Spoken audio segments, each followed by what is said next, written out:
দূরে ও কাছে যে যেখানে বসে আজকের এই রেসিপিটি দেখছেন, আশা করি সবাই অনেক বেশি ভালো আছেন। আজকে তৈরি করব খুবই মজার নরম তুলতুলে মালপোয়া পিঠা। এই পিঠাগুলি এতটাই সফট হয়, মুখে দেওয়ার সাথে সাথেই কিন্তু মিলে যাবে। আশা করি এভাবে এই মালপোয়া পিঠাগুলি তৈরি করলেই সেটা বুঝতে পারবেন।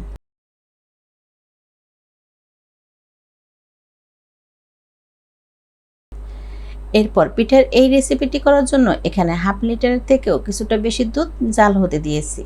এখন বেশ কিছুক্ষণ সময় নিয়ে এই দুধটা জাল করে প্রায় অর্ধেকের মতো করে নেব। আর এই সময়টার মধ্যে যে শর্টটা পড়বে, এটা কিন্তু নেড়েচেড়ে এভাবে ভেঙে মিশিয়ে দিতে হবে। আর এর মধ্যে কিন্তু এই দুধটা জাল করে আমি পুরোপুরি ঠান্ডা করে নিয়েছি। এখন প্রথমে এই দুধের সাথে অ্যাড করব 1 কাপ পরিমাণ চাউলের গুঁড়া, সেই সাথে 1 কাপ পরিমাণ নিয়েছি ময়দা। আর ময়দাটা কিন্তু আমি পুরোটা দিব না, এই তো সামান্য একটু রেখে দেব। এটা যদি লাগে তাহলে বুঝে শুনে পরবর্তীতে দিয়ে নেওয়া যাবে। এখন নেড়েচেড়ে দুধের সাথে চাউলের গুঁড়া আর ময়দাটা খুব ভালো করে মিশিয়ে নিতে হবে। আর এই কাজটি কিন্তু কিছুটা সময় নিয়েই খুব ভালো করে করতে হবে, যাতে করে এই ব্যাটারটা অনেক বেশি মসৃণ হতে পারে। আর মেশাতে মেশাতে ব্যাটারটা আমার কাছে কিছুটা পাতলা মনে হচ্ছে, তাই বাকি যে ময়দাটুকু ছিল সেটা দিয়ে দিচ্ছি। সেই সাথে দিচ্ছি খুবই সামান্য, মানে 1/4 চামচ পরিমাণ লবণ। এবার এই ময়দা আর লবণটাও একসাথে খুব ভালোভাবে মিশিয়ে নেব। আর এটা মিশিয়ে নিলেই কিন্তু পিঠার জন্য আমাদের এই ব্যাটারটা পুরোপুরি রেডি। আর এভাবে দুধটা জাল দিয়ে ঘন করে এই ব্যাটারটা তৈরি করার কারণে কিন্তু পিঠার যে স্বাদ সেটা কয়েক গুণ বেশি হবে।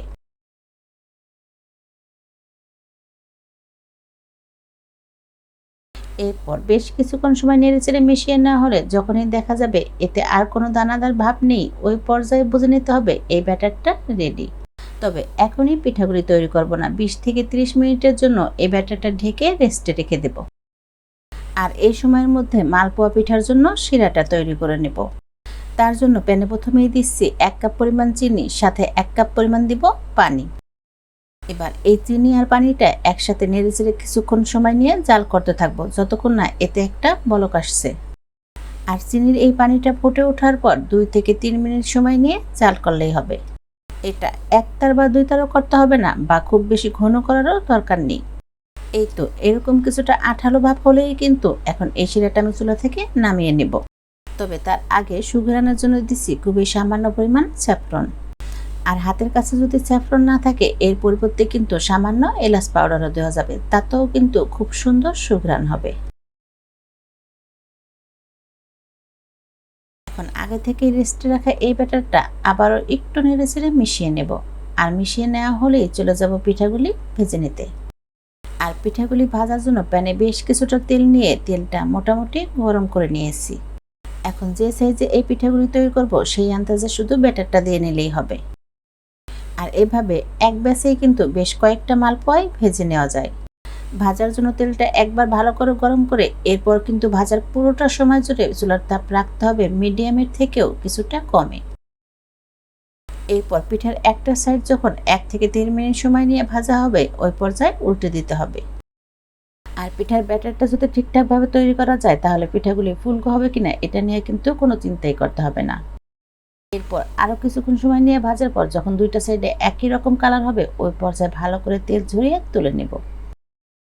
এই তো দেখতেই পাচ্ছেন এই পিঠাগুলিতে কত সুন্দর একটা কালার এসেছে। সবগুলি পিঠা তুলে এখন সরাসরি আগে যে শিরাটা তৈরি করে রেখেছি তাতে দিয়ে দিতে হবে। আর শিরাতে দেওয়ার পর কিন্তু পিঠাগুলি লম্বা সময় নিয়ে রাখার দরকার হবে না, এই তো উল্টে পাল্টে নাড়াচাড়া করে এরপর তুলে নিলেই হবে। এই পর্যায়ে শিরাটা ঠান্ডা হলেও কিন্তু পিঠাগুলি গরম আছে, তাই শিরাটা ঢুকতে কিন্তু বেশিক্ষণ সময় লাগবে না। আর এভাবে এই শিরাটা লাগিয়ে নেওয়ার পর পিঠাগুলি এতটাই নরম তুলতুলে হয়, তৈরি না করলে কিন্তু সেটা বুঝতে পারবেন না। আশা করি সহজ এই রেসিপিটি একবার হলো ট্রাই করে দেখবেন। এখন সবগুলি পিঠে চিনি শিরা থেকে বাড়তি যে চিনি শিরাটা আছে সেটা ভালো করে ঝরিয়ে তুলে নেব। আর এই পিঠাগুলি কিন্তু পারলে চিনি শিরা থেকে তোলার সাথে সাথে পরিবেশন করবেন, সেটা খেতে কিন্তু সব থেকে বেশি ভালো লাগে। এরপর টেস্টটা আরও কিছুটা বাড়িয়ে নেওয়ার জন্য এতে কিছু বাদাম কুচি ছড়িয়ে দিচ্ছি। আর রেসিপিটি আজকের মতো এখানেই শেষ করছি। সবাই অনেক বেশি ভালো থাকেন, নিরাপদে থাকেন।